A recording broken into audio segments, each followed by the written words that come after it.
Most people pray to God but never actually talk with Him. That's why so many prayers feel one-sided, quiet, even empty. You pour your heart out, but it's like the heavens are silent. But what if the reason isn't that God's ignoring you? It's that you've been speaking a language He never asked for. There's a difference between talking at God and talking with Him, and once you understand it, everything about your prayer life will change. Why most prayers feel one-sided. Let's be real. Most of us were taught how to talk to God, but not how to listen to Him. We repeat the same words, the same routines, hoping He'll finally hear us this time. You've been there, right? Kneeling in prayer, pouring out your heart, and when you're done, there's just silence. No voice, no sign, no answer. And then you start wondering, God, are you even listening? But maybe the silence isn't God ignoring you. Maybe it's God inviting you. Because prayer was never meant to be a monologue. It was always meant to be a dialogue. When Jesus prayed, He didn't rush His words. He paused, He listened, He waited. John 5:19 says, "The Son can do nothing by Himself. He does only what He sees the Father doing." That's not a one-way prayer, that's a partnership. Heaven and earth moving together in rhythm. And that's the level of closeness God's been waiting for you to step into all along. How to talk with God, not to Him. Talking to God comes from your mouth. Talking with God flows from your heart. When you talk to God, you bring your list. When you talk with God, you bring your life. One is filled with words, the other is filled with presence. You see, prayer isn't just saying, God, here's what I need. It's saying, God, what are you saying right now? When you pray with God, you begin to sense Him in the pauses, the quiet spaces between your thoughts. Sometimes it's a verse that suddenly jumps out at you. Sometimes it's peace that floods your heart when everything around you feels chaotic. Sometimes it's conviction, that gentle nudge reminding you to let something go. That's His voice.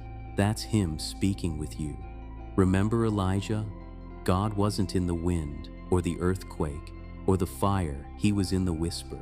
And that's how He speaks to you too, not through noise, but through stillness. The goal of prayer was never to get God to listen, it was to get you to align, to quiet the noise long enough to hear His direction. Because once you start praying with God, you stop begging and start partnering. How to stay in two-way prayer. If you want to talk with God, you have to give Him space to speak back. Most people pray like they're on speakerphone, talking, pleading, explaining, but never pausing for a reply. It's like calling someone you love and hanging up before they can answer. But when you slow down and create stillness, you start to notice something sacred. He's been speaking the whole time. The first step is to be still. God's voice doesn't compete with noise. You can't hear a whisper in a storm. That's why Psalm 46:10 says, "Be still and know that I am God." Stillness isn't the absence of sound. It's the awareness of His presence. It's that quiet moment when you put down your phone, take a breath, and simply say, Lord, I'm here. Sometimes the silence you fear is actually the space where God begins to speak. When you quiet your surroundings and calm the noise in your mind, you'll realize His peace has been there all along, waiting to fill the room you finally emptied.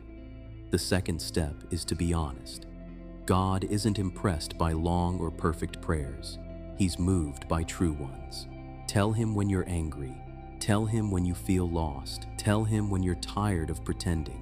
God already knows what's in your heart. He's just waiting for you to stop hiding behind polished words. Honesty invites healing. When you drop the mask, His grace steps into the raw places you've been afraid to show. The third step is to be aware. God's voice doesn't always come in thunder or fire. Sometimes it's a gentle thought that keeps resurfacing. Sometimes it's a scripture that seems to follow you everywhere. Sometimes it's a peace that makes no sense, the kind that settles your heart even when everything around you is chaos. It's like tuning into a radio signal. The frequency was always there. You just had to adjust the dial of your heart. Awareness grows through attention. The more you notice Him in the small things, the louder His voice becomes in your soul. The final step is to be willing, because hearing God isn't the hard part. Obeying Him is sometimes His voice will stretch you. Sometimes it will call you out of comfort and into faith. But when you start doing what He says, even when it doesn't make sense, your whole life begins to shift. Prayer stops being something you say and becomes something you live. You begin to walk with God the same way Adam did in the garden, not from a distance, but side by side. And in that walk, God stops being an idea and starts being real.